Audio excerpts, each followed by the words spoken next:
पुस्तकों में न छपी है मेरी रवानी, न मेरी बात कही होगी किसी ने ज़बानी। सोचा कि आप जाने मैं क्या हूँ, देखो सुनो अब मेरी कहानी।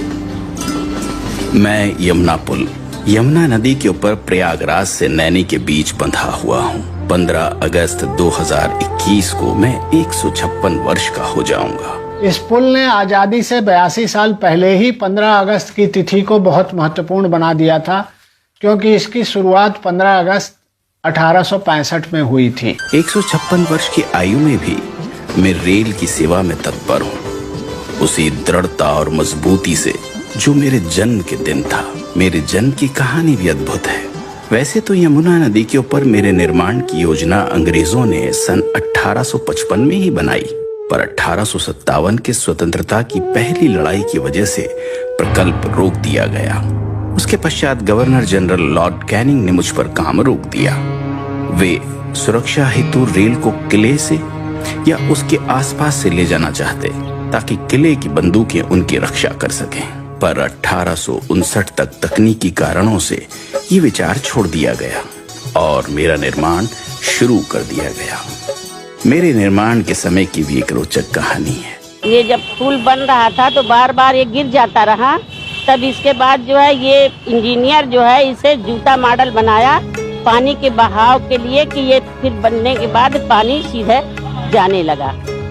इस एक पिलर को बनाने में लगभग 20 महीने लग गए। आज भी ये अद्वितीय पिलर मुझे थामे हुए खड़ा है। मेरे निर्माण के कई वर्ष पश्चात रेल पटरियों के नीचे बैलगाड़ी और अन्य वाहन के लिए रोड भी बनाया गया, जो आज भी वाहनों के यातायात के लिए इस्तेमाल किया जाता है। मेरे निर्माण के समय मुझ पर एक ही पटरी चलती थी, पर यह रेल इंजीनियर्स की दूरदृष्टि ही थी कि जब 50 वर्ष बाद दूसरी पटरी बिछाने का निर्णय लिया गया, ढांचे की मजबूती इतनी थी कि बिना कोई बाधा दूसरी पटरी बिछाई गई। मेरे ऊपर चलती ट्रेनों ने न सिर्फ इलाहाबाद को नैनी से जोड़ा, उत्तरी भारत को भी पूर्व भारत से जोड़ दिया।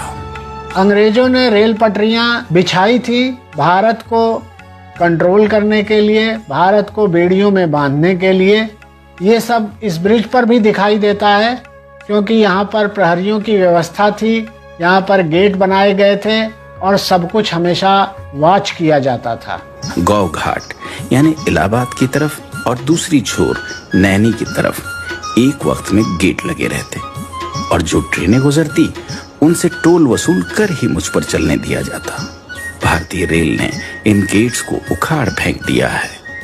ऊपर रेल, नीचे रोड, उसके नीचे यमुना पर बोट, ऐसे एक साथ 3 विभिन्न यातायात प्रणाली मेरे सौजन्य से चलती है। आज भी हर 4-5 मिनट के अंतर पर मेरे ऊपर बिछी हुई दोनों पटरियों पर तेज गति से ट्रेनें चल रही हैं।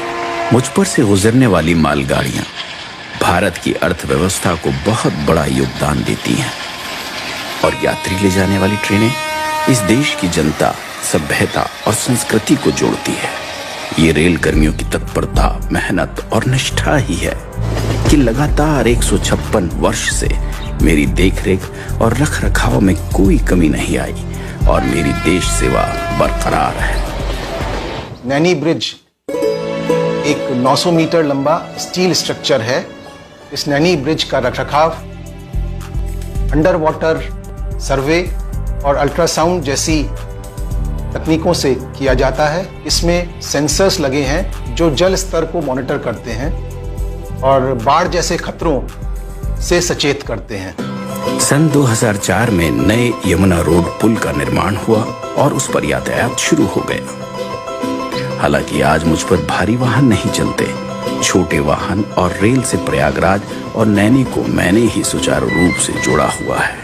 यह पुल भारत का तथा भारतीय रेल की विकास यात्रा का पिछले 155 सालों से मौन साक्षी है।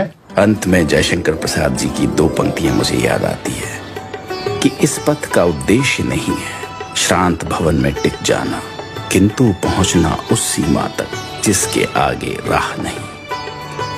इसके साथ ही मैं विदा लेता हूं, इस वचन के साथ कि देश की सेवा में मैं हमेशा हमेशा के लिए समर्पित हूं। जय हिंद।